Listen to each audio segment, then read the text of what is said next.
Singapore dive operators are preparing to scale up as Sisters Islands Marine Park reopens for diving later this year. Some say they are ramping up manpower to meet growing demand, while others are waiting for more details on access and logistics. As Natalie Ong finds out at the Asia Dive Expo, the industry hopes the move will attract more to dive locally and learn more about marine conservation.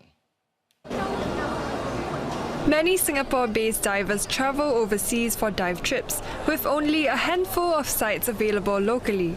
Yeah, I've dived locally before, but usually overseas. There's better visibility in the waters overseas. I think in Singapore it can be very murky. But that could soon change, with diving set to resume at Sisters Islands Marine Park later this year. The park has been closed to divers since 2021. Right now, Singapore has just few dive sites, such as Pulau Hantu, Pulau Jong and St. John's Island. With more options, one operator, which runs trips to Pulau Hantu and Pulau Jong, already has plans to double its number of dive masters. He says previously, diving at Sisters Island featured a marine trail which was popular but limited in size. The marine trail was not very big. I think you can probably finish it in like 15 minutes of dive. So with the news that MPark is going to open up to more dive areas to the divers, I think that will be fantastic because then we have more space, more areas.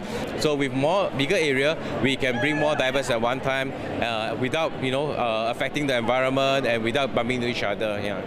He adds that demand in diving has risen by 20% on year. Another operator, which focuses on local dives, says interest in Singapore's waters is already growing, including among overseas divers. I do have a lot of foreign divers coming from places like US, Switzerland, coming to dive in Singapore, just to have a feel of what Singapore water is like. So the interest may be increasing by about 10%.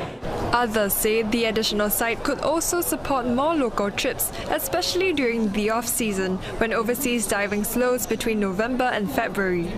But they say key details including access and logistics remain unclear.